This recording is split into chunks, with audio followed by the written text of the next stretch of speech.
you all for coming so early this morning. The only people that beat us up today were the dairy farmers and the figure skaters. Got some news from Washington. The Department of Justice has just increased their rating on Microsoft from sell to hold.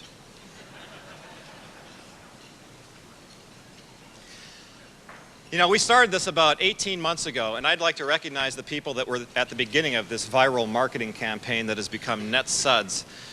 Who was at the first Network Suds in November of '98 down at the Captain's Quarters Lounge here at the Radisson? If you could stand up, I'd just like to say thanks. And I'd also like to say thank you to all those who bought a Network Suds shirt when I was trying to get rid of those about a year ago. And those that have their shirts with them right now. Mike Connor, where's the other shirts? Stand up. Phil Platt, there you go. They're a limited edition. I don't have any left, thank goodness. I'd like to recognize some folks here first. I have one reserved table other than the head table, and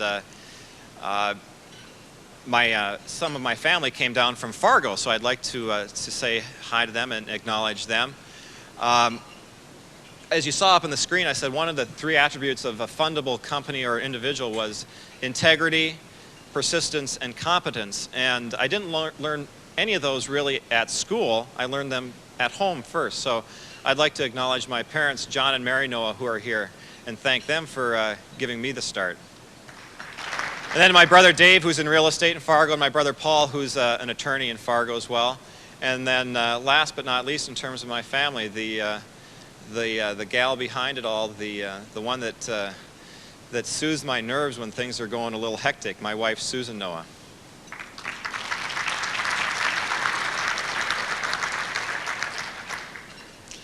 I want to plant a seed right now. Dan Frawley from Techies.com could not attend, and as you probably are aware, they had some issues with their IPO, and it's not very pleasant, but it just happens, and so he can't be here today. So I have 1 slot for sale. Seriously, if you have a pitch and you'd like to make it, I have these.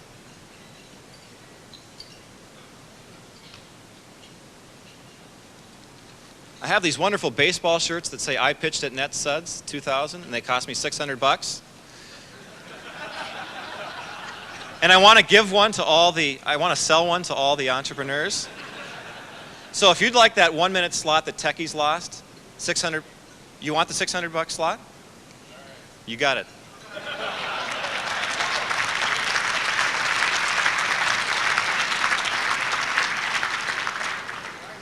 What, do I hear 7?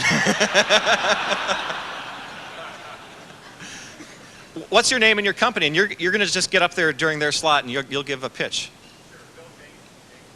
Bill James from James Technology. Thanks, Bill.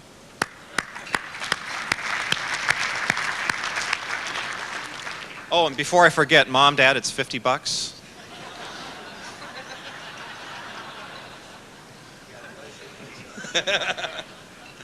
I want to do a quick survey. We're going to do some survey questions before we get going. I want all the presenters and Ann to close their eyes for 30 seconds. Okay? And if you came to hear Ann, I want you to raise your hand. Close your eyes. Okay. Now all those that came to hear the pitchers present. Okay, thank you. All those that came to hear me.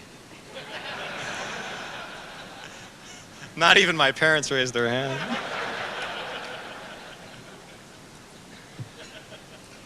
How many want to do this again? Okay, we have about 60 companies that didn't make the cut on this round, but a lot of them just because they came a little too late. We're going to do this again. How many would like to get on an airplane and go pitch to a bunch of venture capitalists out in Silicon Valley or Boston? Okay, send me an email. Not today, but we're going to work on that. How many are CEOs? How many CEOs do we have here? Can you stand if you're a CEO? Okay. How many vice presidents and CTOs and other people at that level? Could you stand? Okay, stand, not raise your hand. Okay. That's why you're not the CEO.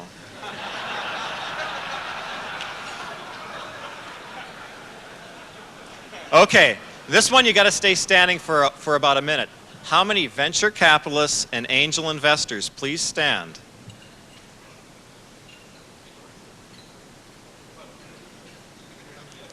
Okay, very good.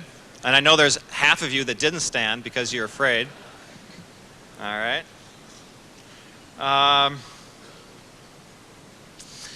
We do this monthly. Not this. We do about 80 people a month. Although I think we're gonna get bigger than that.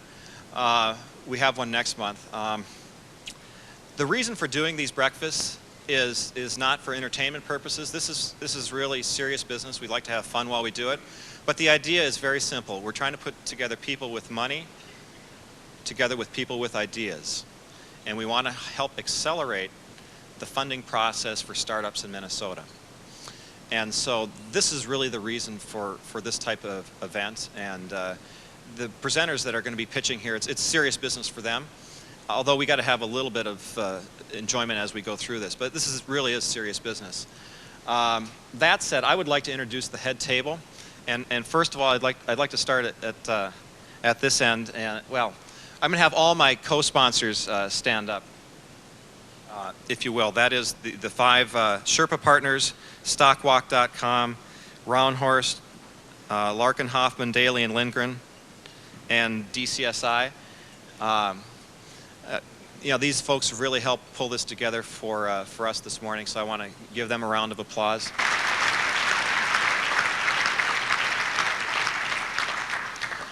And at this time, I'd also like to introduce the true masters of ceremonies for this breakfast, and that is Kevin Smith. And Kevin's going to help me introduce the co-hosts. So Kevin, can you join me up here?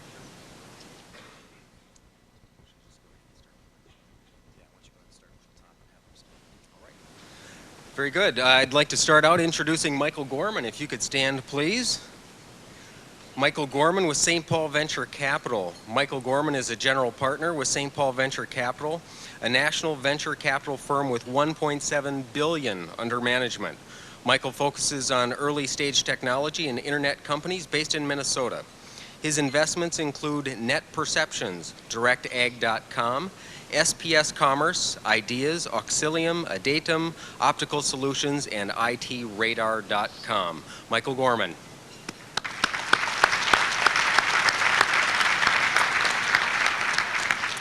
Tom Garton, where's Tom? Very good. There he is. Tom Garton is an audit partner in the Information, Communications, and Entertainment practice of KPMG. He specializes in internet and technology companies and has significant experience with SEC restraints. His clients include Ceridian, CranesPharmacy.com, Engineering Animation, Internet Broadcasting Systems, Microvision, Rhymage, RSI Systems, Showcase, VTC, and Zamba. Don't have enough breath for that one. Tom has 17 years of experience in a wide variety of business advisory services, served a 5-year assignment in KPMG's Southern California office, and is an instructor of national professional development courses. He is a partner in charge of human resources for KPMG Minnesota. Tom Garton.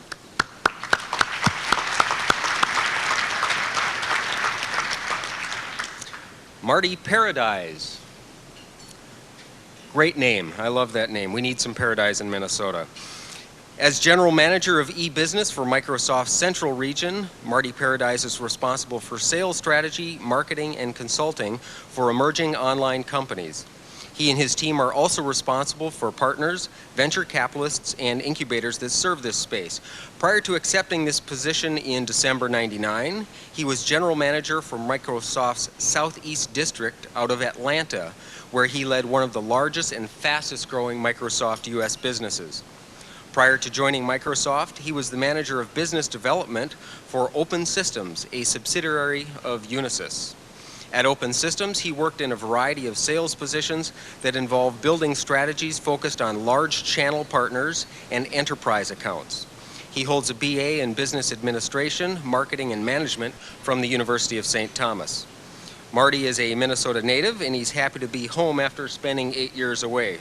He and his wife, Bridget, who manages Microsoft's U.S. recruiting organization, and their 6 children recently moved to Minnetrista. Let's hear from Marty Paradise.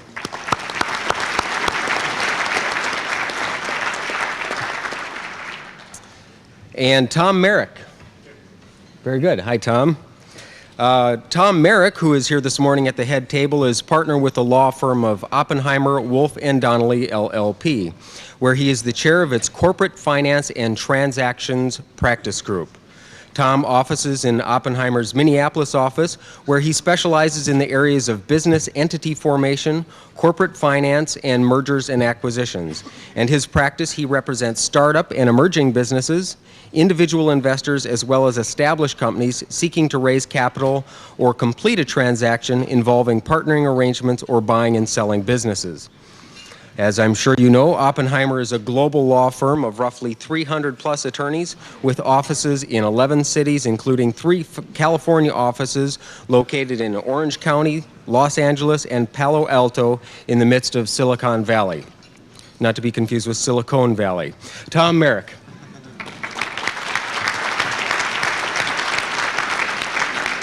And Tom Kiefer with agility. Very good.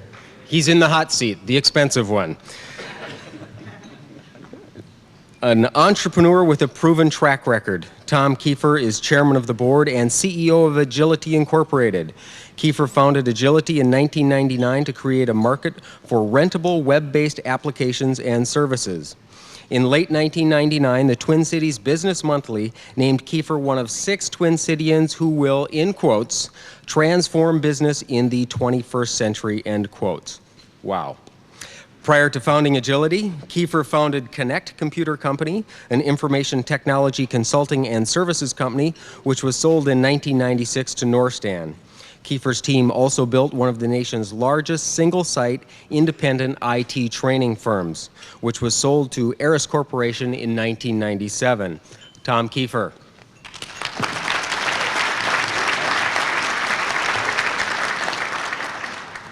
At this point, I'd like to introduce Ron Ebensteiner, who's going to introduce Mary Kiffmeyer. Ron's with Windcrest Capital. Good morning. Gee, this is a heck of a crowd here for so early in the morning. I guess, Ann, you're a real draw, so that's great. Many of you know me as an entrepreneur, but I'm also chair of the Republican Party here in the state. And I've been around a lot of political leaders on both sides of the aisle, both Democratic as well as Republicans. And you know, the best politicians are those that understand a couple basic things. For instance, you know, one of the things that make good political leaders are people who have a common sense approach to solving problems. And as Mark Twain once said, common sense isn't so common when it comes to politics. And the other thing that good political leaders have, and that is a real appreciation for the American entrepreneurial system. And it's the private sector that creates the jobs, pays the taxes, that creates the wealth, that makes it possible for all of us to have a good living. And it's not government. And you'd be surprised how many people in government really believe it's government that does it and not the private sector. Someone who believes in the private sector, obviously, and has a real common sense approach to solving problems is our Secretary of State, Mary Kiffmeyer. She's doing a fabulous job as Secretary of State, and please give her a warm applause, a nice welcome. Thank you.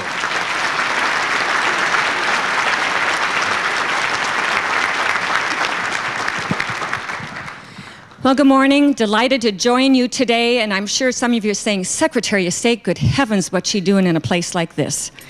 Well, one thing I want to make clear, though, is you got to know I do not take minutes for the governor.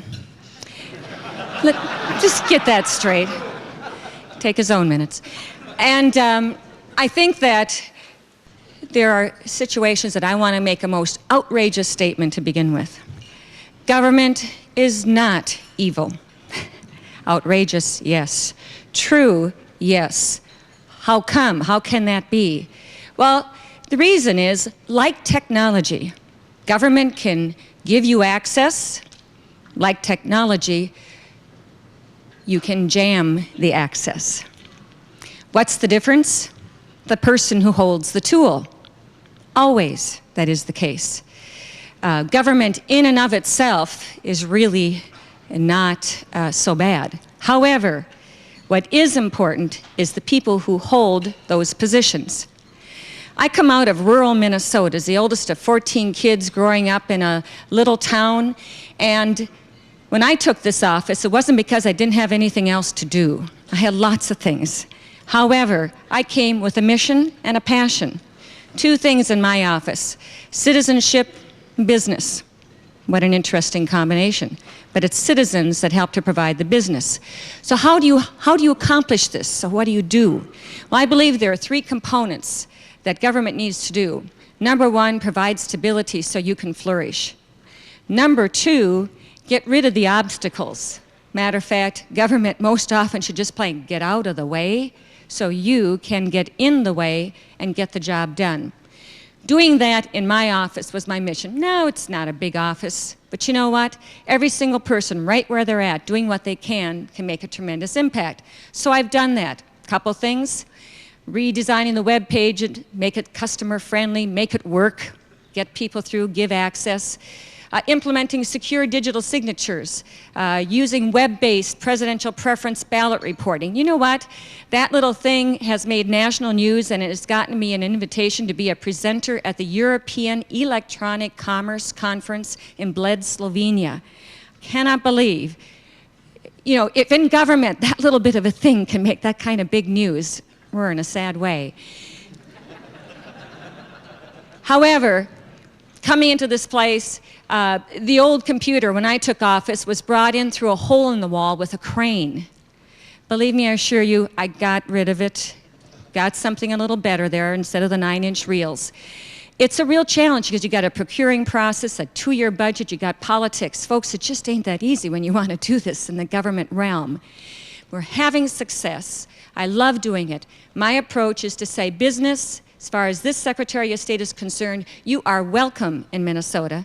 And with this Secretary of State, I will see to it that every aspect of my office demonstrates that fact, welcomes you, and looks for every opportunity to make it possible to get out of your way and help you to succeed. And I thoroughly enjoy doing that. Thank you to Ann Winblad. Thank you to Matt for hosting this today. It is so exciting to be a part of the energy and the enthusiasm to see that, because after this I go back to St. Paul and I got to work in the real world of government. Thank you. Thank you. Thank you very much.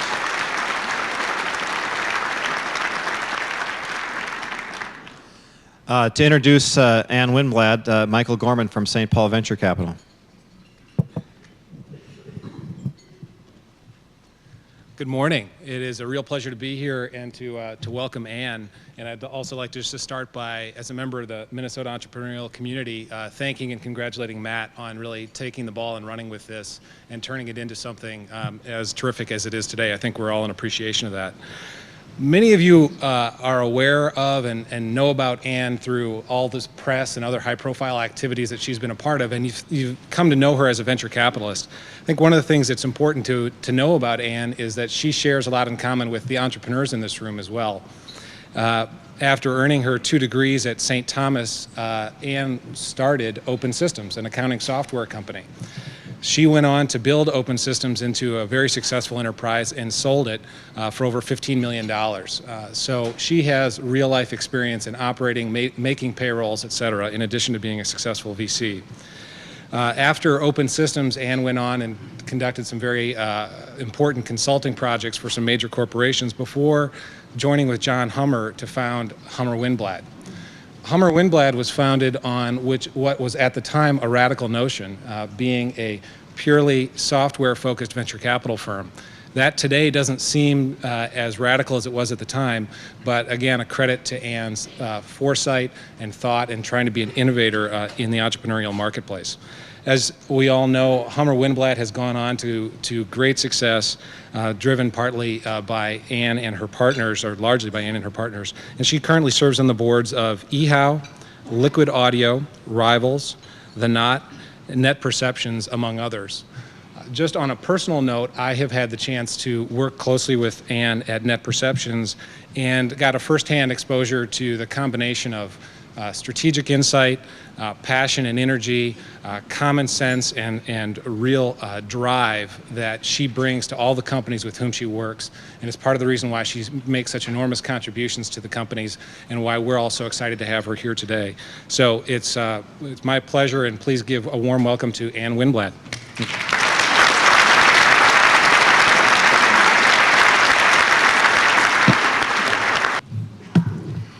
So Matt calls me up and says, would you speak at this little gathering we're going to have in Minnesota? And I said, well, what's NetSuds? And he goes, well, a few of us, maybe 20, 30 people, will sit around and have a couple beers and talk about entrepreneuring. So where's the beer? I'll buy you a beer. Anyway, thank you for inviting me here this morning, and I'll try to be brief so we can get to the main event, which are our presenters, the entrepreneurs. But I thought I'd share some thoughts with you about venture capital and entrepreneuring. And I have really three topics I'm going to cover in the next 20 minutes. What isn't new, meaning in this world where it seems where everything has changed, what hasn't? What is new, and what still don't we know? This is the big question that seems to be perplexing everyone today. Did we flash back to the old economy, or is there still an economy.com? I hope you can identify the two faces up here. The gentleman is Warren Buffett, and the woman is Mary Meeker. Both are prominent in their relative economies. Warren is smiling today. If I'd been invited here on the 16th of March instead of the 14th of April, we probably would have had a little bit different questioning. Mary is not smiling. She looks like she's grimacing there a little bit. Probably will be doing some more today. So we've had a really turbulent time lately in what we call the dot-com economy, although it seems like we've also had a similar turbulent time in the old economy. What this means is that we can't start judging our businesses, especially when we're just getting them started on these charts. And that's really what we're going to be talking about today. What isn't new, despite these changes in the NASDAQ and the Dow, is that fundamentals still apply. Contrary to popular belief that we're using new guidelines for making investments, I'm sure Michael will agree with me that the fundamentals still apply. Only three things. Are you approaching a big market? Can you build a great team? And are you different from the rest of the startups? And it really is that last one that is the difference today. When we say how big is the market opportunity, just to give you an example, in case you were funding a business-to-consumer company, I guess somebody's calling this business to calamity these days. We at our venture fund would not consider an investment in an area unless it represented at least $10 billion in total available market. And in fact, the smallest B2C companies we have funded have had $40 billion in available market should they dominate the entire market. Although we know that's not a good idea, and Marty can tell us about that.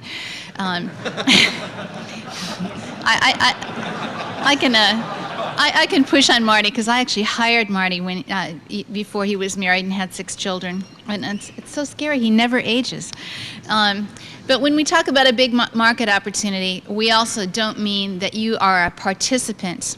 If there are 10 companies in your space and each of the 10 companies has 10% market share, no one won. So we're only funding companies that we think can be number one in the market space, meaning can you own a dominant market share, which is really okay. No one actually owns 100% market share of anything, otherwise markets become very strange. And can you build a business to last? It used to be if you were a company in 1994, right before the internet, and you were going public, you'd been in business about 6.7 years. Today, it seems that almost everybody goes public on their second anniversary. We may be reverting back to the 6.7 years. So if you don't want to work in a company before they go public for 6.7 years, you shouldn't consider being an entrepreneur. We have to have large markets. And we also need to be able to understand the markets. This will be interesting in our pitches today because if someone says it's a large market, we have to know what is it. We have to be able to validate the forecast. That doesn't mean that we need a graph from Forrester Research. Usually by the time we see those graphs, it's too late for us to invest. If someone can quantify the market to that level of granularity, it means there's a lot of players already in the market. We have to move on to other ones where we have to validate in other ways, which means we have to see the route to the customer. In any business that we fund, even if you don't have customers and only an idea, we'll go out and find the potential customers and ask them if this is a solution or service that they want to buy. We're looking for not just teams, but superior teams. One thing that has not changed is we're not seeing massive layoffs in the technology industry, so we're all competing for each other's people. So we have to build superior teams by grabbing people from other teams. So the ability to attract excellence above experience is probably the highest criteria we need for you as a company. And we prefer that there's a CEO in place. We like growing CEOs versus finding them. Or if there's not, we have to see that the founding team is willing to help us participate and recruit the right leader to execute your vision. Differentiated and sustainable. This is probably the most difficult area right now. It was announced a couple days ago that Estee Lauder bought Gloss.com. A month before that, Drugstore.com bought Beauty.com. And so there was a Wall Street Journal article about the other 20 companies with the word beauty or cosmetics in their name. Well, those 20 companies are dead. They are perhaps living dead right now, but they are basically dead. We have a new movie that's showing in Silicon Valley. It's a remake of The Sixth Sense, except they've changed the dialogue a little bit, and it goes like this: I see dead companies.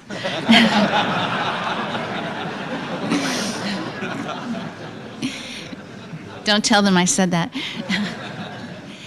But what it means by being differentiated is that you can claim such a large spot on the market map that others don't want to be in your spot. That has been the challenge with a lot of the dot-com companies, is it's come one, come all, and then battle it out. The market's become polluted. The pond is crowded with lots of little boats, and companies that need to become big have to overspend what they would normally spend to just get themselves away from the crowd.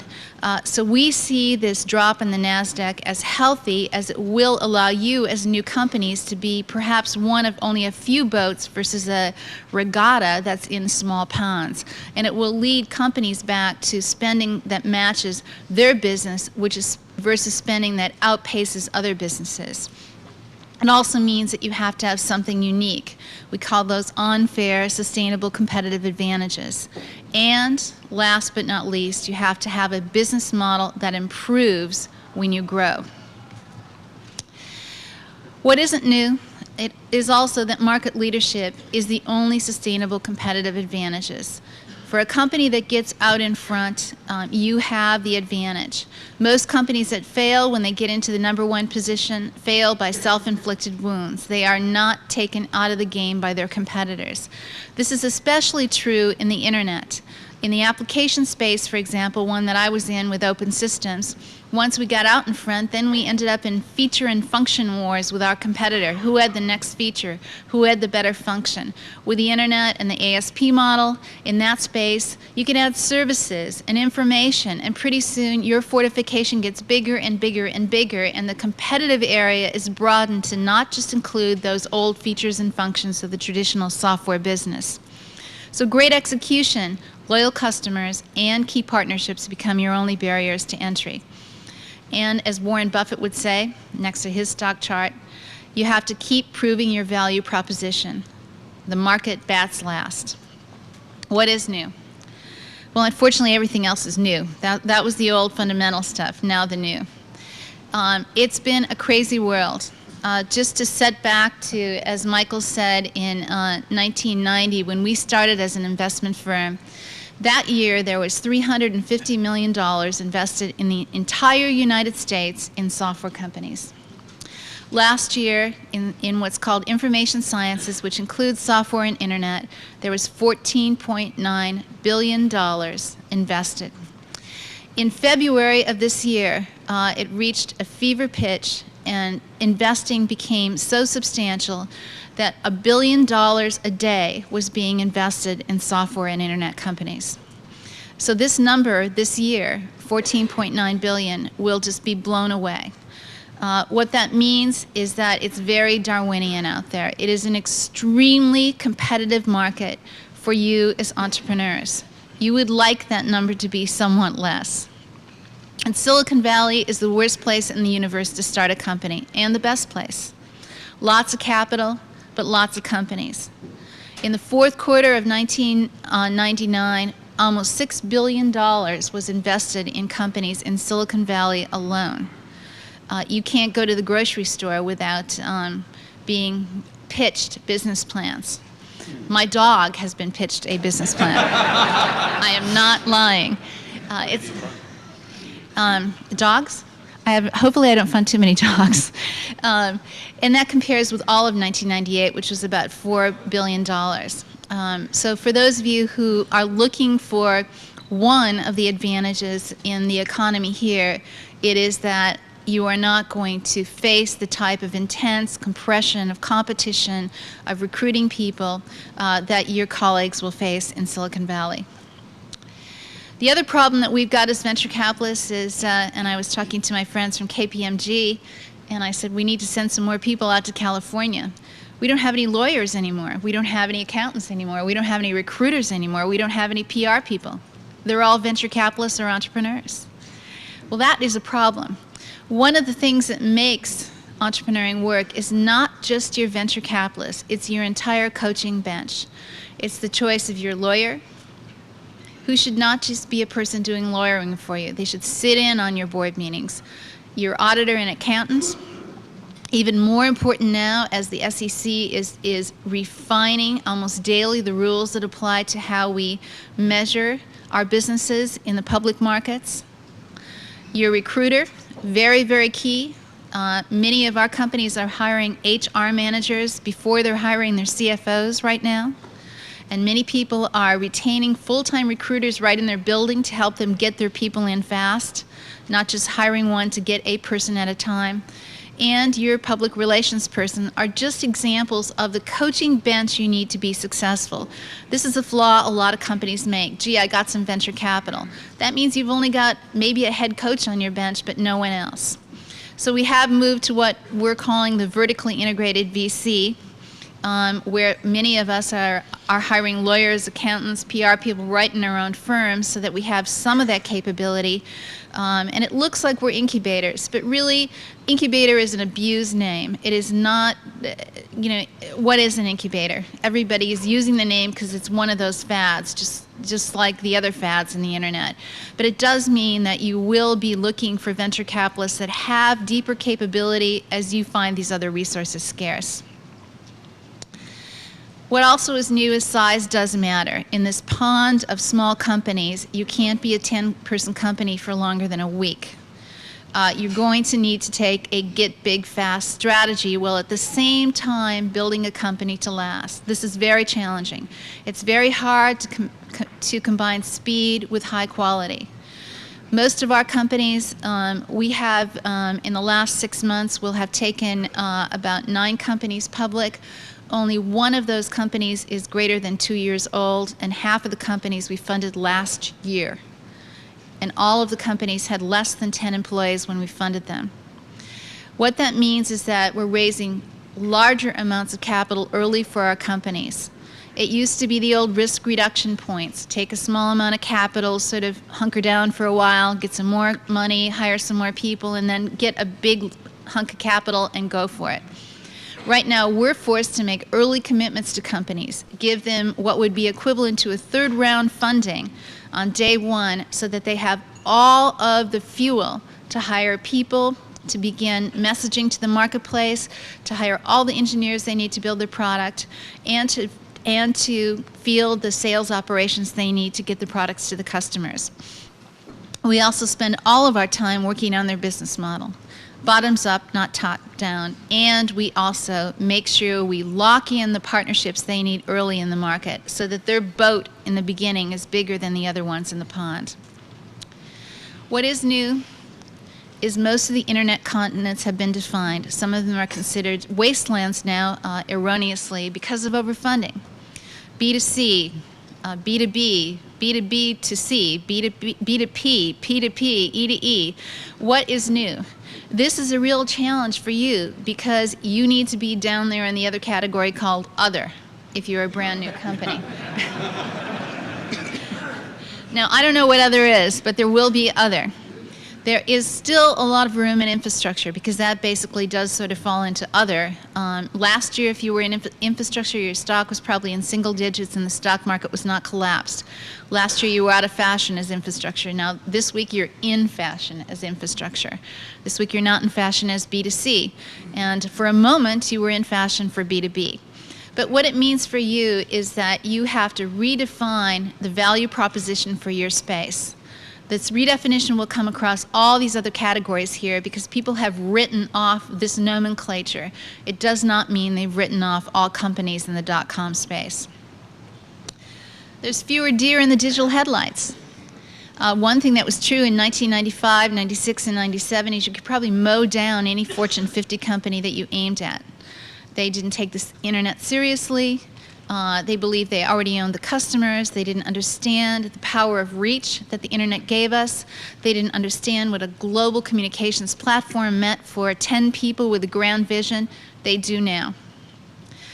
In fact, many of these companies have come to venture capitalists to spin off their .coms themselves. So there's less stuff for you to mow down in fast cars. It's going to be harder for you to elbow out your turf in this space. Tough to differentiate. The point I make about this slide is I put this slide in my set of slides in 1998. Already, there were leaders claiming these very different spaces in B2C. Now, why were there thousands more companies funded in B2C? You can see why we've had sort of a collapse. It doesn't mean that these companies up here who have become leaders in most cases, not all cases, in their categories, were strong at that point in time. In fact, most of these were very young companies. Priceline wasn't very old in 1998, nor was Yahoo, nor was Amazon.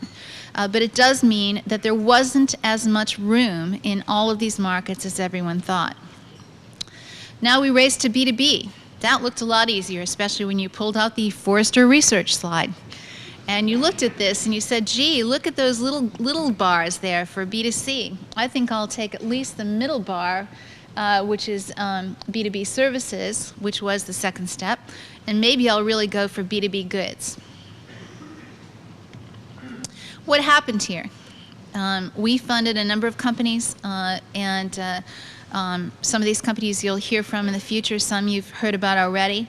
But we discovered early on, we actually did most of our B2B funding about 2.5 years ago, that just building the exchange was only a small part of the equation. In fact, guess what happens when you make large fragmented markets more efficient? Prices stabilize. Your percentage of what goes through the exchange might be the same, but the dollar contribution gets smaller. And it means that these companies quickly have to, just like the application service providers where you just don't port an application over to the internet, can bring in all the other reach features, services, information. They expand the value proposition, and that is hard to do. These companies are difficult to build, difficult to scale. Once they do scale, they're very, very significant. And most people took this as, let's just build an exchange.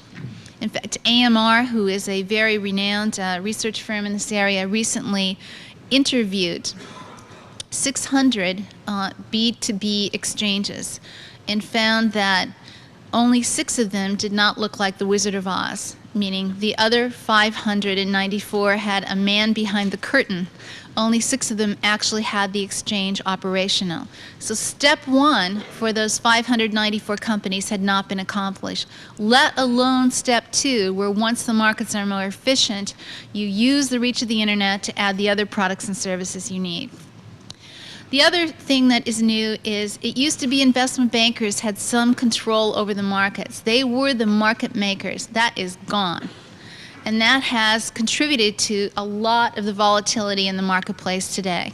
They may haul you out as your public offering, but even if Mary Meeker writes a buy report on Amazon today, nothing is going to happen, and that's already been demonstrated. We made the internet work for all of us to participate in the stock market, and guess what happened? We now have a large but fragmented market that works inefficiently. What is new is that given the velocity that your pitch to us is your first stop on your roadshow. Let me just give you 2 seconds about a roadshow pitch. It's 30 minutes. The CEO talks for 20. The CFO talks for 10. The CEO explains what is the space in the marketplace, why is this vision working, who are the customers, and how are you going to grow.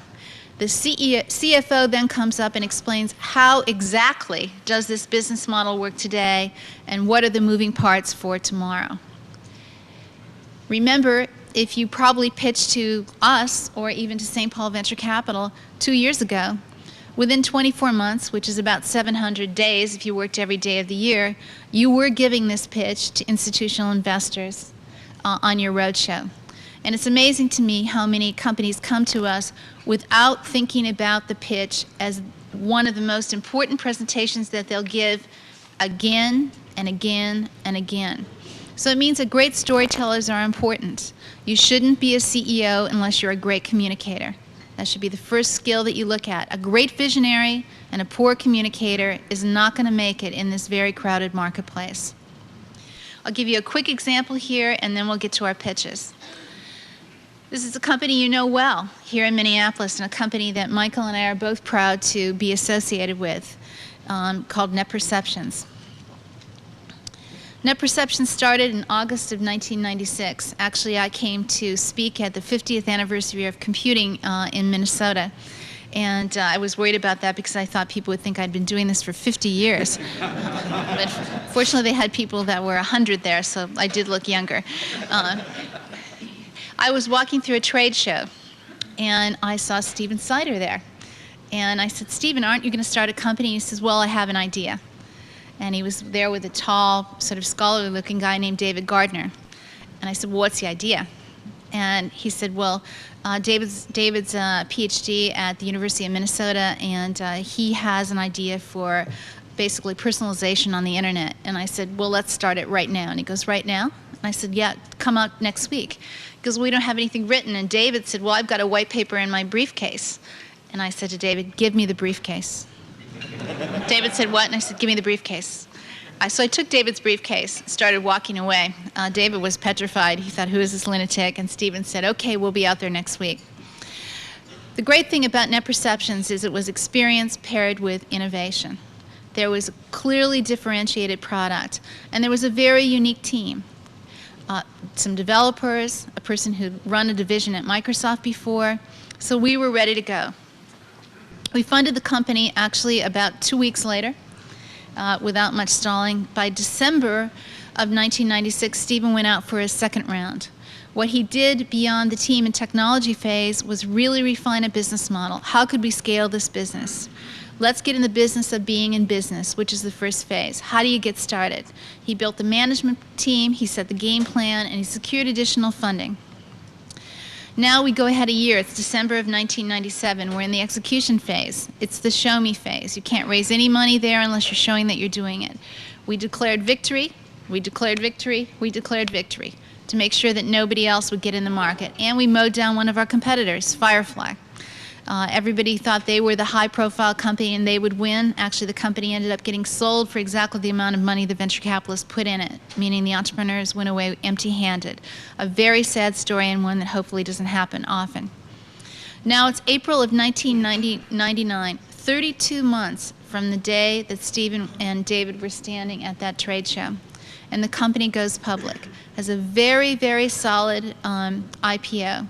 And just 2 weeks ago, the company completed its secondary before those ugly charts we saw in the beginning of this presentation. This has all been done in less than 48 months from 2 people with an idea, not even 2 people with an office. And that's a long time frame for a dot-com company. This company got a 48-month runway because they were in infrastructure. A company in B2C only got a 2-year runway because of the competitive arena. This is the kind of speed that you have to execute against as a company. It means that you're out there in phase 1 hiring 50, 60, 70 people. It means you're out there, before you secure your second round, deploying your revenue generating strategy. And it means you have a strategy for keeping the company funded, not just getting it funded in the beginning. So if we look ahead here, what were the success factors for NetPerceptions? The team, the team, the team, and the team. Every single person that NetPerceptions hired was an unfair, sustainable, competitive advantage. The company and the CEO had not only passion and vision, but tremendous intellectual stamina. It is hard work to build a company. It's much easier to be a contributor in another company. They had commitments to excellence not only in their products, but into company values. We're going to make this a great place to work because you're going to work your tail off. They're very customer-driven. They had to listen to the customers sometimes say, we want the product to do something different, and go back and work and make the product better. And they were courageous. I think this is the most important theme for a company in this .com economy. Every step is a big step. There are no small steps if you want to be a participant here. You cannot think small ever. You have to think in terms of world domination. You have to be thinking about your global strategy while you're walking through the trade show thinking about your new idea. You have to think only about one thing, and that's being number one, dominating your segment, and doing that by building the best group of people that you could ever muster. That means you have to look hard at yourself as a CEO and see if you're that person that can stand up to this criteria. And with that, I'll skip these 2 slides. With that, we're going to go back to Matt and see our presenters and see if any of these presenters can stand up to the stamina, courage, and passion it takes to win in this world.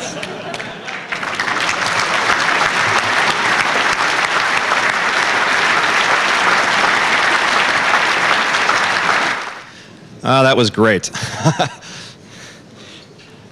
Some other remarks here before we get, I thought it would be kind of nice if some of these venture capitalists had to stand up and do a 60-second pitch. I mean, say for instance, you were in an elevator, Ann, and all of a sudden you saw John Chambers and Jeff Bezos, and you just learned that their kids wanted to start a company, and they were looking for a venture capitalist to help them out.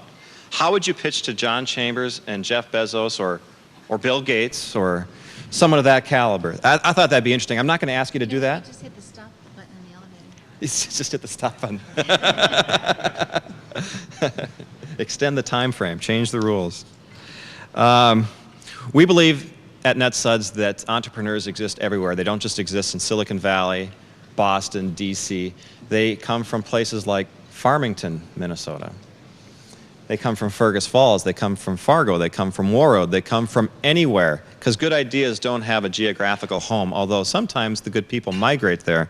So NetSuds is about finding some of those companies and some of those ideas, and we're trying to help entrepreneurs build their network of contacts in the .com and .com world, and this is one event that we do that at. I was remiss in not acknowledging all the co-sponsors here, so I want to make sure that I get some names done first. I'd especially like to thank Mac Trainer, who's sitting right next to me. Mac and I are officing together out on Lake Minnetonka, so you can feel real sorry for us. And Mac's been a great help in guiding me. Can you stand for a bit, Mac, so people can see you? And then Steve Larson with NetPerceptions. And Steve, you owe me. You got that commercial from Ann's pitch. That was great. And I'd also like to recognize Michael Schley with Larkin Hoffman, Daly and Lindgren, Robbie Cordo with Stockwalk.com, Chris Heim at DCSI. Where's Chris? There's Chris. Okay. Mac Lewis with Sherpa, and Chuck Roundhorst at Roundhorst Recruiting. Where's Chuck? Okay. Oh, back there. You should have been at the head table. That's okay. All right. You know, there was two guys that really helped sponsor the first NetSuds where I needed to buy appetizers, and I'd just like to say a special thanks to them too. And that was Mike Gorman at St. Paul Venture Capital and Daryl Ponder at ADC, who was my boss at the time. So thanks, Daryl, and thanks, Mike. Daryl runs the Cable Access Systems division at ADC, and getting that broadband to your home is his goal. Let's see. And also, Mike O'Connor at GoFast, he was the first guy that we actually had, you know, an event at someplace other than a bar. It was at GoFast.net's headquarters in St. Paul. So thanks, Mike. And with that, I'd like to also say that NetSuds is rolling out outside of Minneapolis. We are invited into Dallas, San Diego, and Denver, so look for us in those cities and let your contacts in those cities know that we'll be there shortly. The next thing up is the presenters, the pitchers. And the way we're going to do this is that there is an order into this program. And so all you pitchers, get lined up. First guy right here, last guy up there. So just go in order. And as you're coming up, we got a little music for you. One last time, ladies and gentlemen, I think we should give a round of applause to NetSuds man, Mr. Matt Noah, for putting together this incredible event. Woo! Incredible. This is fantastic. And he was able to pick up $50 a pop for eggs. And you're the folks with the investment savvy, right? The other day I was at Cub Foods, $1.27 a dozen. There's my investment tip for you guys. But I didn't mention this last time I was up here. I want to get this out of the way. I know this. I look like a cross between Billy Crystal and Dick Cavett.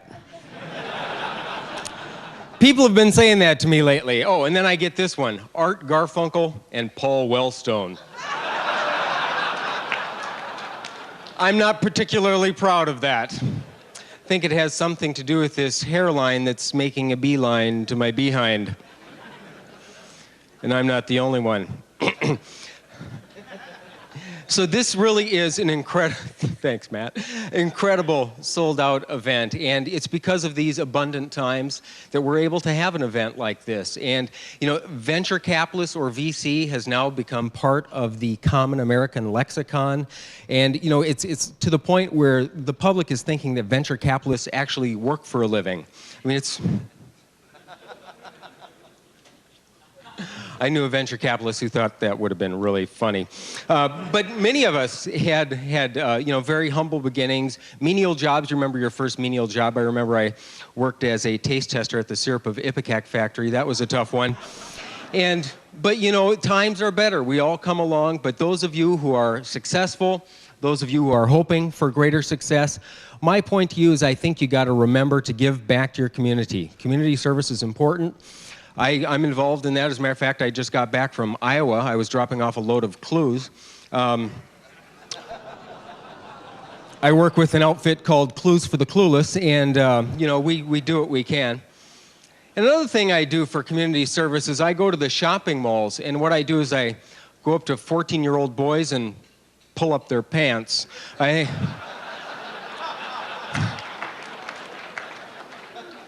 I think someone needs to do that, and you too could give back to your community in that way.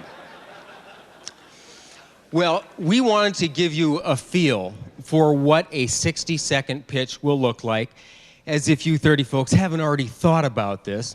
But Matt's going to pull up the timer here, and so many talented people, great companies, wanted to give pitches today. There was a guy named Joe from, he said he was from just up north of Alec, and he wanted to give a pitch. He didn't make the roster, and we're kind of guessing this is how his pitch might have gone, to give you an example of what 60 seconds looks like. Matt, you just tell me when to go. Well, yeah, it's great to be here and all, you know. I just drove down from Alec, straight shot on 94, no problem. Weather held out, piece of cake, but the weather's been crazy lately, hasn't it? You know, you wake up in the mornings, a sweater or a jacket, or am I going to have to plow out the driveway? So anyway, $50 for eggs, that's kind of different. So I got this business going, you know, it's called cows.com, and I just got to tell you, if you got a minute, oh geez, I don't. I want to tell you about how I came up with this idea for this business. I was on my way up to the lake, you know, and stopped by my cousin Lenny's cabin, and the wife invited me in for pie. She makes this great pie, meringue like this, I'm telling you. And, oh, geez, it looks like I'm about out of time, but... So anyway, this business, we got to talking, and I guess I kind of got to talking here. I got 4 seconds left. It's cows.com. You know, if a guy wants to hear more about it, you can stop by my place sometime. Thank you.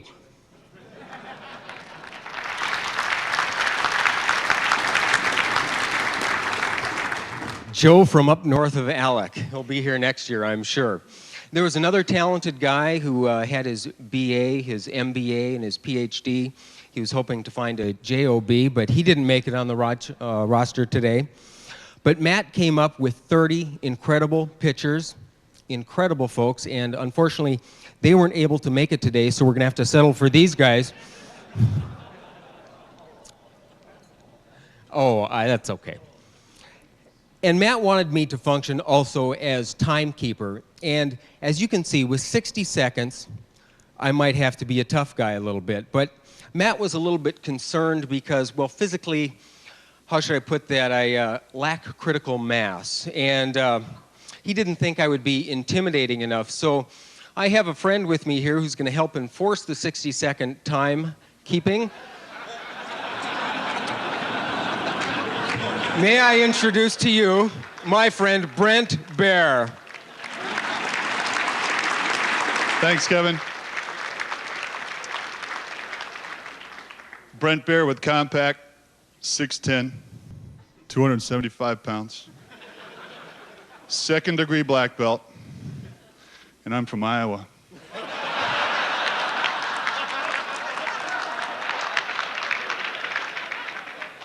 You have 60 seconds. And by the way, anybody want to buy a server?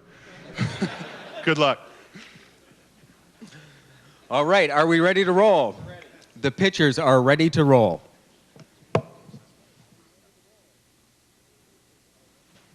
Hi, I'm Tim Devine from Dantas. Dantas is planning to become a global leader in complex web hosting, the internet infrastructure space, a cross between Akamai and Exodus.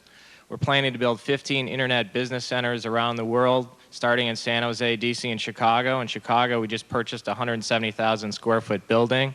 We completed our first round of financing, currently negotiating a term sheet, plan on raising $500 million of capital by the third quarter and $1 billion within 12 to 18 months. My background, I have 18 years of telecom infrastructure, 8 years at MFS Communications Company. I started CLEC. In 24 months, we went from $0 to $100 million of annualized revenue, 500 employees, sold the company for $400 million. Currently, the venture firm's in the money $1 billion.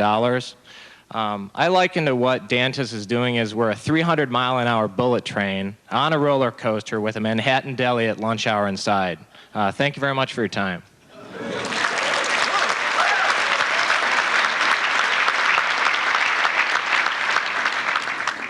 Hi, I'm Sheila Plunkett. I'm actually Vice President of Sales and Marketing for Dexma, standing in place for Steve Mace, who's raising money out east. So glad to be here. Dexma is a company that's been in business since '95. So like Ann's comments, we have been around. We have a proven technology. Today we do mortgage loan originations on the web for 25% of the top 15 originators in the United States. We have grown from 8 people to over 35 people in the last 8 months, doubling in the next year. Our revenues have quadrupled in this year. From a financing point of view, we are kind of the anomaly in the marketplace today. We self-funded for 3 years. We raised $2 million last year, are finalizing a $5 million round with a strategic partner right now, and another $5 million from another strategic partner within the next 60 days. And with those funds, we intend to increase our market awareness through a much more enhanced PR campaign because, like Ann was saying, we actually have a product. We are not all message. We deliver a solution to 25 customers today. We're an application service provider model, and business is booming. It's great. Thank you.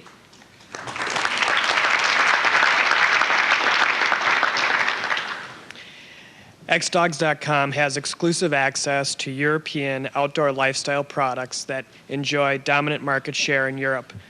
We offer these products through online and traditional retail channels.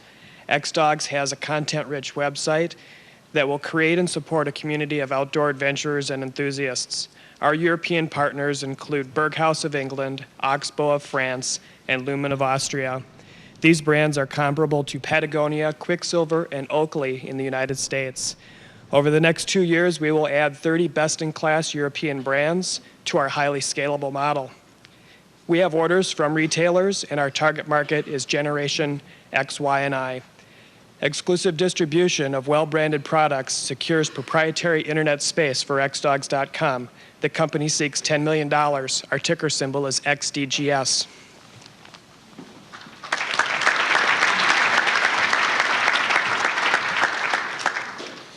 I'm Tom Dorn with CourseWise.com. This is Ken Goodpaster, a CourseWise author and a business ethics professor at St. Thomas. Ken agrees this is the only rational way to co-present with a college professor when given 1 minute. Post-secondary education is moving online. Soon it'll be a $45 billion market. Demand for web-based course content exceeds supply. CourseWise.com is a content packager. We deliver e-content to course providers selling in the college, continuing, and professional education markets. Customers include Houghton Mifflin, Click-to-Learn, and WebCT.com. Our unfair advantage is Ken, our relationship with 600 academics like Ken who contribute to our content jukebox, a system scaled for multiple feeds to multiple clients, and attractive gross margins. We're former Times Mirror executives experienced in ramping up our acquisitions, our proposed exit strategy for first-round investors. Thanks, Matt. Thanks, Ann.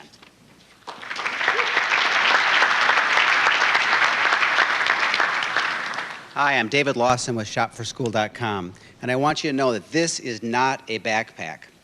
When this comes home from school full of homework, it's a link to your children's education. When this contains messages from school, parents pay attention, and it becomes a powerful communications tool. When this contains materials about shopforschool.com, it's a turbocharged marketing machine. Look at what's in here. Our materials we send home tell parents how they can shop online at brand name merchants they trust, and a percentage goes to their children's school. When parents can't shop online, our credit card lets them support schools wherever they shop. The potential is staggering. There are 110,000 schools and over 52 million students in the United States. If only 30% of these families use shopforschool.com to purchase things they really need and are buying already, we can donate over $460 million to schools each year across the country. So please make a difference every time you shop and come to shopforschool.com.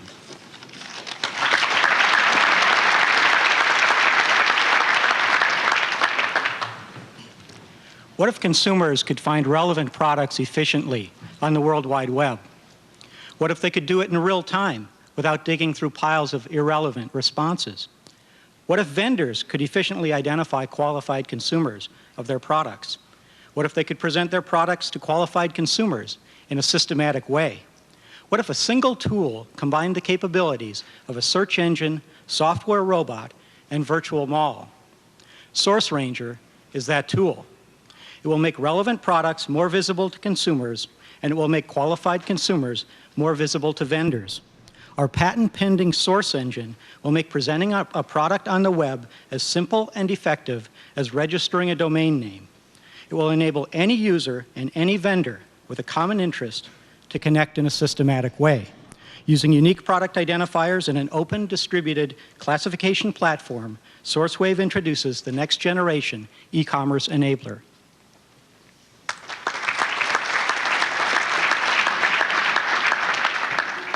Hi, I'm Bill James. This is a surprise. What I want you to remember out of this is go to webclerk.com, W-E-B-C-L-E-R-K. This is a powerful e-commerce engine that we are going to release $1 billion worth of it for free. This same engine is what Dow Jones uses to reprint the Wall Street Journal to the internet. We've priced it at $849, and it lets everybody take their virtual business system and their physical business system and make it the same. So whether they're a business-to-business like Dow Jones, and we've just entered into a second joint venture with them, or a mom-and-pop pizza place where their cash register is their web server. So as they're ringing up sales, they're taking lunch orders. Wasn't aware of time.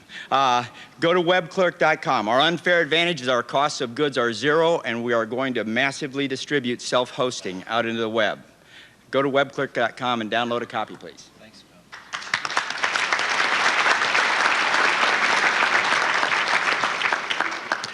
I'm Dr. Toby Velty, CEO of Intelligent Networks. I'm here to present the next new thing. Intelligent Networks is developing an intelligent real-time network traffic management system that allows networks to think and act by themselves without human intervention.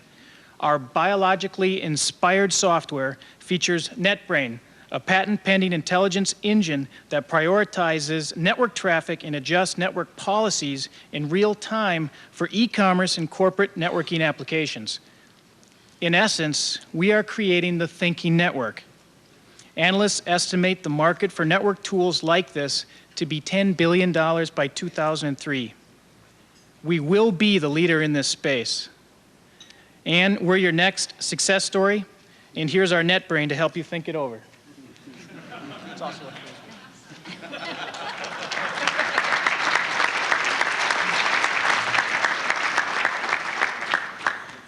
Dan Beaver with Megamags.com. Business-to-consumer models are in peril. Skyrocketing costs of brand development are leaving internet companies seeking revenue generators that don't add another line of red ink. Enter Megamags. Megamags has a business-to-consumer model that provides any consumer or traffic-driven site or brick-and-mortar retailer access to the world's largest newsstand. Magazines are uniquely suited for every lifestyle and life stage imaginable. Every man, woman, and child reads magazines. Single-issue magazines mean repeat consumer impressions. Megamags integrates the largest selection of single-issue magazines, subscriptions, and content for our retail partners. In this integrated space, Megamags is without competition. Megamags offers a turnkey commerce and distribution solution that provides incremental sales of more than 10% without their having to spend a dime. Additionally, Megamags serves these partners' identities all the way to the consumer's door. As opposed to subscription sales alone, single-issue sales build a loyal, reliant consumer who returns month after month after month.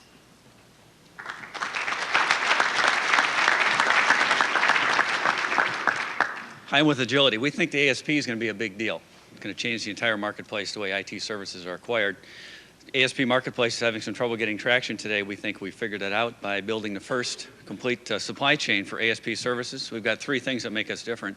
One is we are building technology that enables the distribution and control of e-services, ASP.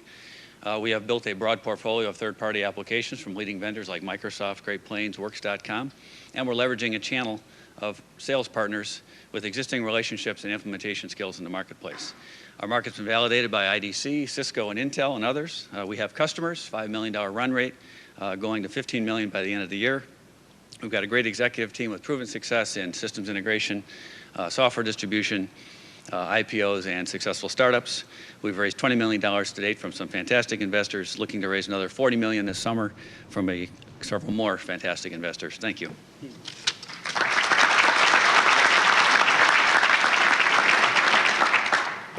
Good morning, I'm Dave McNutt with LeasePoint.com. How many of you out there have heard of Priceline.com? Sure, most if not all of you have. We are like Priceline.com except for the following two reasons.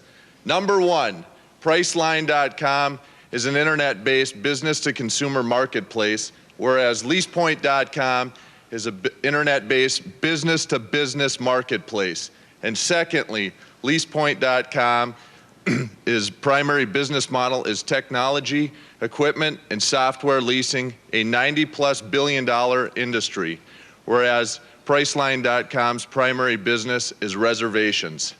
Thank you.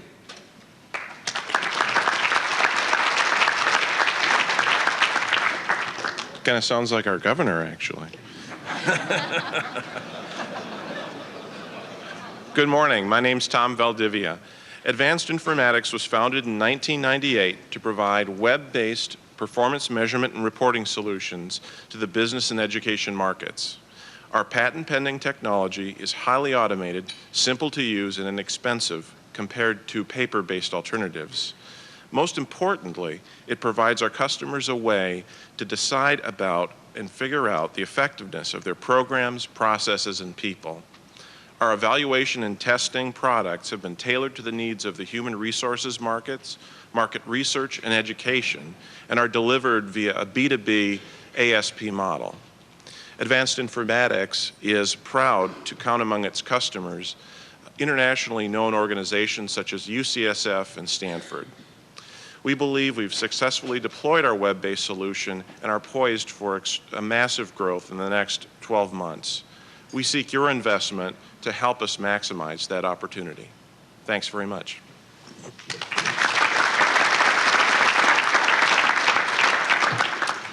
Good morning. My name is Steve Johans. I'm the founder, CEO, receptionist, and janitor for Smackaroo.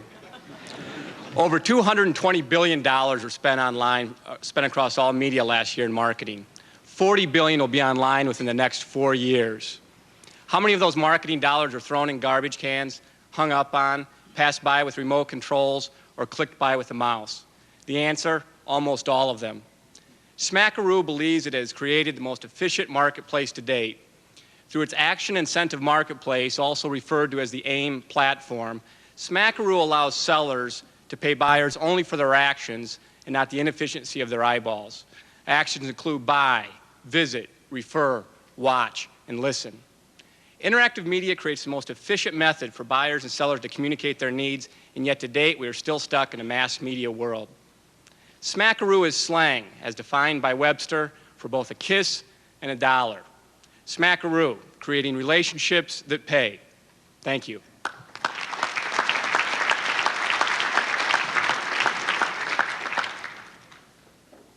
I'm Lance Stendhal with Future Pages. With internal funding only, we've built a company that's annualizing at $2 million in revenues and created a proprietary online tool that we call Campaign Tracker. With Campaign Tracker, print advertisers are now able to save up to 90% on shipping costs, 50% on research and planning, and over 60% in campaign management. Campaign Tracker is an ASP model that allows advertisers to structure and place a media campaign in 1 to 2 days versus the usual 6 to 10 days by automating the business process. Our print advertisers develop their media plans, make the buys, obtain publication confirmation, transfer ad creative, and manage the buy, all online. To launch our product, we focused on the college market and have built significant relationships with over 1,000 print and online collegiate publications. We intend to raise $2 million and build on the skills and technologies already developed to aggressively expand to the $28 billion newspaper ad industry. We'll be wearing the red hats, answering questions, and sharing any information, and accepting checks from all interested investors. Thank you for your time.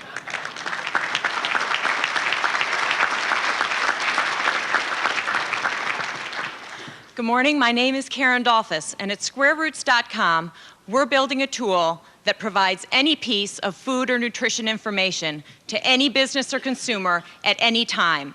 We do for nutrition what Big Charts did for financial data. Our food database is an explosive asset. For example, we enable online grocers to help consumers analyze the contents of their shopping carts. We provide kitchen technology companies with data to power smart appliances. In short, we solve a business problem for thousands of potential online partners. SquareRoots was founded in the fall of '98 by myself, Duke, Kellogg MBA, and 5 years at General Mills, and Julie Wheeler, Harvard, Kellogg MBA, 4 years with McKinsey & Company. For $1.5 million now and only $11.5 million in total, we can build a business worth over $200 million in 3 years. Thank you.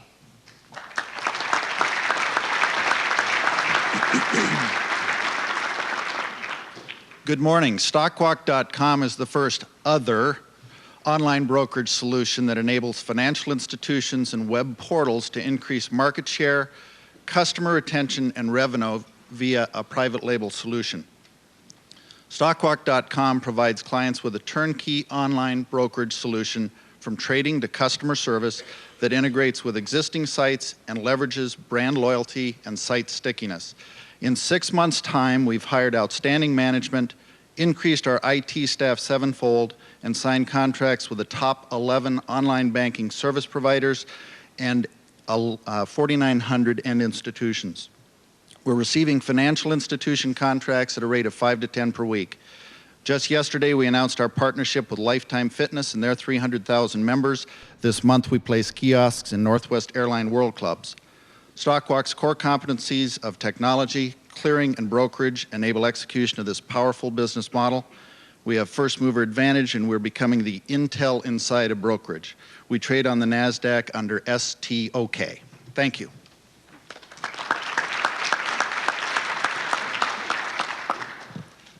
Thank you. Many of the companies that we are meeting today are involved in leveraging the growing availability of digitally stored multimedia information through the internet. CDEX has developed the first browser-based system software-level applications that enable the search for, management, conversion, and transmission of this complex digital information in a fully distributed network environment. Using this network-oriented storage management system, the current suite of CDEX products has been targeted to the media asset management market that is expected to exceed $3 billion next year. Our product suite will soon be extended into the digital video market, as well as high-end enterprise-wide information processing. Our strategy incorporates strategic partnerships that allow CDEX to present a complete end-to-end solution. We are a seasoned management team that didn't just walk out of the garage. Our products are currently installed at customers, resulting in revenue now and profits next year. Thank you.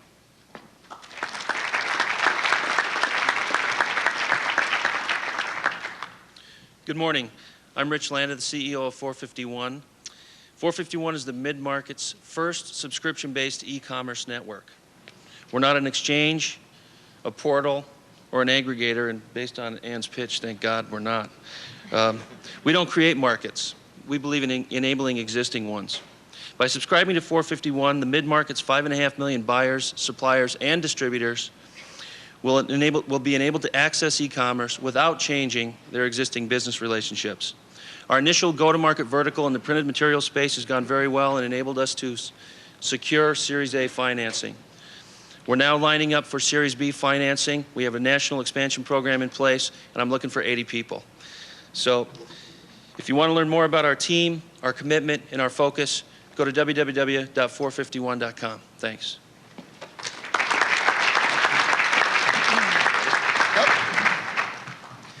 FF is a musical term which means very loud. We seek to become the Nike of music. 11 million musicians in Generation Y, the wealthiest generation in U.S. history, make music 2 or more hours a week. Yet no brand has emerged that both fuels their passion and builds their community. There is no Nike of music. My partner Tom Whitney and I own and operate an advertising agency in Minneapolis that's grown 100% annually. We're lifetime entrepreneurs and musicians, and we seek to roll out a brand, umbrella brand that has 12 product ideas underneath of it. This will be the first online music portal for young musicians, consumer lifestyle magazine, and national awards competition. The market is billions, both in the music product these kids will create throughout their lifetimes and the discretionary income they control. We feel it's a race to their hearts. We will win by spreading our unique vision globally through a viral element that we believe is second to none. It's a vision so substantial and powerful that has already received national media recognition and attention on a national and international level. Thank you.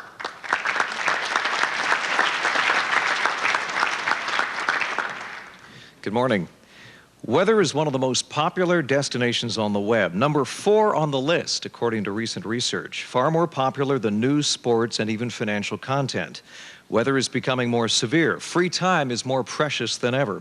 Thus, MyCast. What's the quickest way to build a profitable global brand? Well, rather than create a vertical portal, Digital Cyclone syndicates personal weather content to traditional media outlets.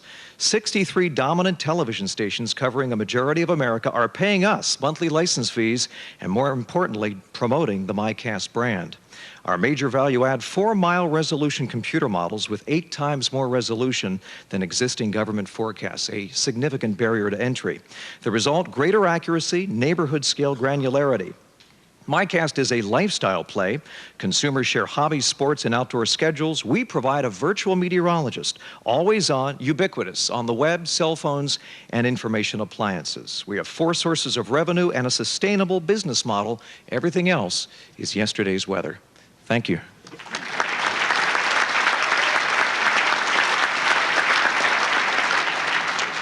Hi, I'm JP Lemire with Store It Online. Store It Online is a powerful web storage and document management website By utilizing web folders, Stored Online offers an instant solution for corporate document management, which is seamlessly integrated into the familiar Windows environment or accessible through a web interface from any web browser. Besides providing a safe backup and ubiquitous access to files, Stored Online contains an advanced set of permissions controls where users determine what information is public and which individuals or groups have access to specific files or folders.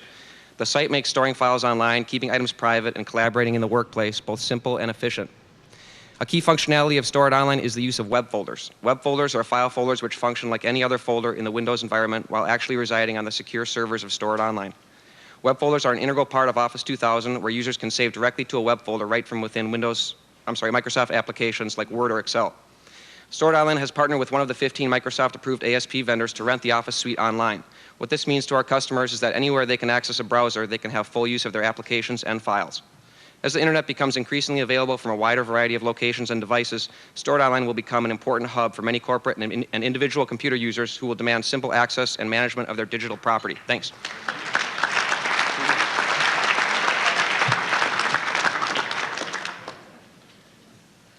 Howdy. I'm from Lone Star Venture Capital, and we're the big bucks behind seatofthepants.com. Internet company doing B2B web hosting, e-commerce, making money hand over fist up until a couple of weeks ago when they was hacked, right along with the big boys. Yeah, now they're squirting red ink. You know, if those systems ain't up and running, by golly, the customers are going someplace else. I ain't sleeping real good lately. Well, sir, you know, there's a way to prevent those attacks from putting you out of business. You can avoid those disruptions that might ruin your reputation and cost you money. And Aerovox has some systems that can work in conjunction with the products you already have in place. Sounds mighty fine, son. Say, give me your card and I'll kick it up to our gurus. What's the name of that outfit again?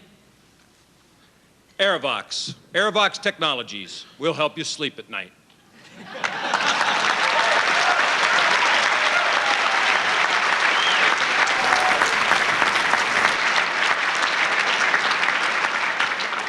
Wow, what an act to follow. Good morning from Zigga Systems. Today's networks are controlled by routers and multiple specialized boxes for intelligent functions like security, traffic management, and load balancing. Two problems. Routers are speedy but can't handle intelligent functions. Specialized boxes are built for intelligence, not speed. Zigga's solution is new, a programmable router that speeds up intelligent network functions 10 to 100 times. Zigga's future customers are the vendors of those specialized boxes. Zigga gives them speed, speed gives them access to new markets.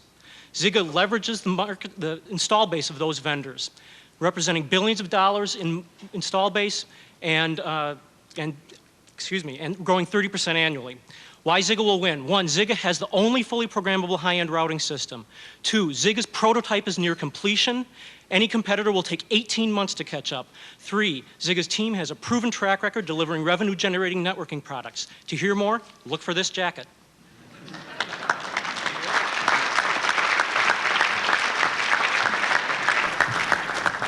Hi, my name is Mark Keepman. I'm with Bridgecom. I'm the CEO. Bridgecom is an advanced multimedia messaging platform developer. Bridgecom's first product is Unified Messaging.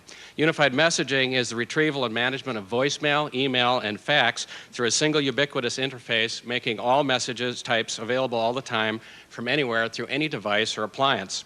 Bridgecom will read your email to you and let you respond by voice, allow you to use your existing phone number and your existing email address.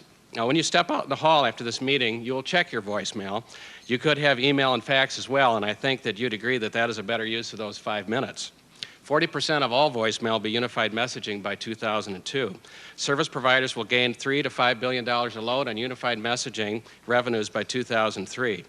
Bridgecom is establishing a position that will allow the unified messaging platform to provide the same real-time access to other data as we move forward. I am pleased to report that as of this week, Bridgecom's first round is done. We look forward to getting back in front of you for the next round. Thank you.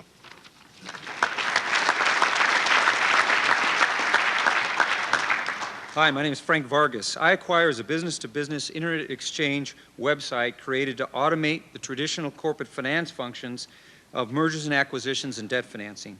the company's first version of its website, focusing on middle market mergers and acquisitions, which the company believes exceeds $4 billion in potential advisory fees, went online in March of 2000.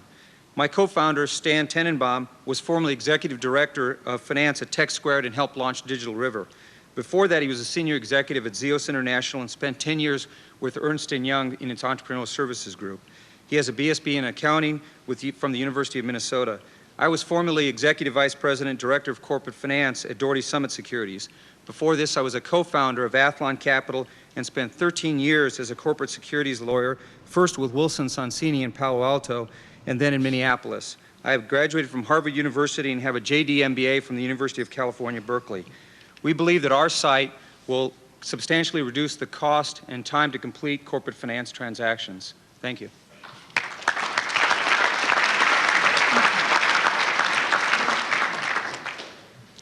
Hi, we're thedatabank.com. You know, a lot of companies at our stage of financing are looking at these big eyes that ask the question, got revenue? Well, we're thedatabank.com. We've got revenue now, and we're planning to have 94 million of it in year 3. We're addressing a large market that is the nonprofit industry. It's underserved. They spend $27 billion a year raising funds, yet 3/4 of these organizations have no fundraising software to help them along.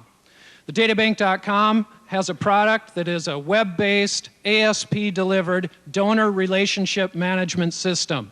Our customer goal is 15,000 of the top 300,000 nonprofits in the United States by year 3. We're going to be answering that got revenue question in a big way. Come see our table. Thank you.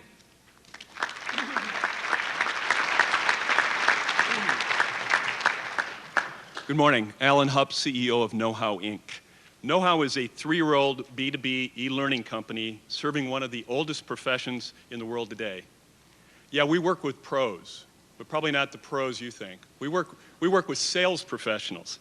These are the folks in the trenches that are driving the top-line growth for both brick-based and click-based businesses today. The business is very simple. We help sales professionals learn how to sell more. We are the first e-learning company bringing branded content to the web, and we're the only company today that combines branded content from some of the top names with a patentable learning methodology that actually drives deep learning. Customers can roll out a national sales training program in hours rather than weeks and can save about $15,000 per rep per year in sales training alone. Our goal is to establish at least, it was going to be 20% market share in serving a population of over 42 million sales professionals around the world. We have signed agreements with local companies and are rolling out aggressively. Thank you.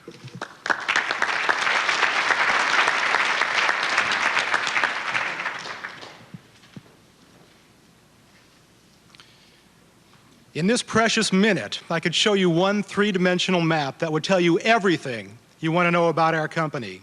A moving picture worth 1,000 PowerPoint slides. We live in a world of systems, not in a world of information, yet we have no efficient tool to organize and communicate the complexity of our knowledge, our decisions, or our very cool ideas. And we do now. We call ourselves in our visual language Portolanos, object-oriented, universal, 3-dimensional, symbolic, dynamic, a hypermedia engine served on the internet, a universal human-to-human programming language, an e-application with a market scale we haven't seen since Microsoft, used for every complex communication on Earth. 3D algorithms, knowledge visualization, the global standard for hypermedia, Portolanos, the universal language of knowledge.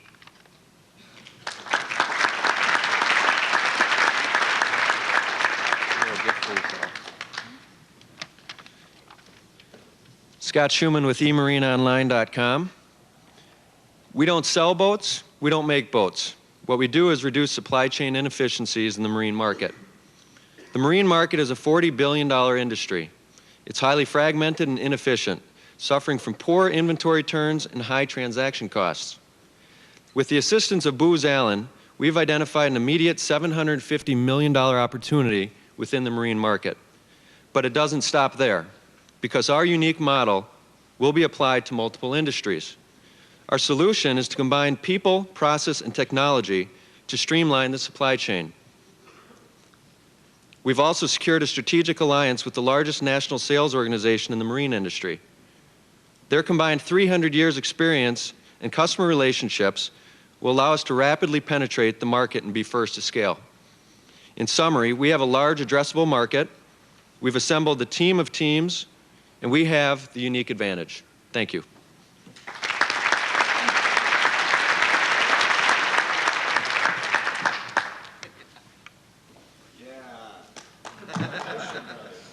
Minnesota.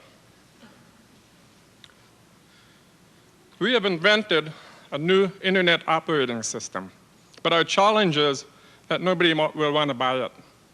Who wants to buy an operating system? Nobody. However, you will want to buy what our internet operating system can do for you. And companies will be happy to pay $250,000 a year for the significant cost takeouts and acceleration to e-business. Our internet operating system brings together data from any source and converts it into useful information that is delivered to you in real time, anytime, anywhere. For example, our internet operating system can bring together many of the great solutions that we've heard today and deliver that information to you through one gateway called eportcentral.com. This is a great milestone in internet history, and it's happening right here in Minnesota. Our landmark internet operating system is available today, and it works. Thank you.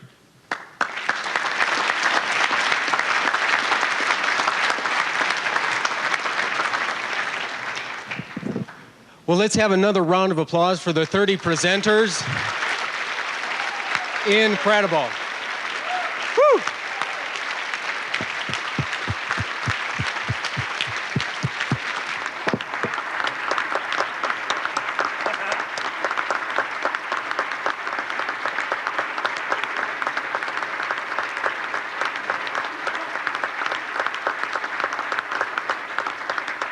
Matt, I think you hit the 30 top presenters in the area. That was absolutely fantastic.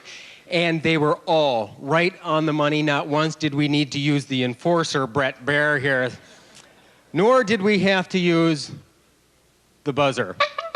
So, with that, and congratulations to all of you, I'm going to turn it back over to Mr. Matt Noah. Thanks, Kevin. This was very gratifying. This event went off beyond my wildest expectations, and thank you for making it so. Thank you for coming today. It's been just wonderful. And thanks to Bill James for buying all the entrepreneurs that presented today a t-shirt at $600. Bill, where'd you go? Where'd Bill go? Okay. 600. You can come up here, all you guys that presented, we have a t-shirt for you. And Ann, you can't go away from Minnesota empty-handed. I got one for you too. If you want a videotape, fill that out and drop it off in one of the baskets here, or come see me. I think it's worth the price. Thank you again to the sponsors and the co-hosts, and if you're interested in sponsoring a future event, please see me or email me. We have exhibitors here, 22 exhibits. Network. This is what this is about, your network of contacts. So stay, see the exhibitors, meet and greet, talk with people, and Ann, you're filling out the term sheets right now, right? Yeah. Thank you so much, Ann, for coming to Minnesota, and thank you for investing in Minnesota. If we had every venture capitalist in Silicon Valley invested in one Minnesota company, just think of that possibility. Ann does a great job in coming to Minnesota and helping our companies here. So again, thank you.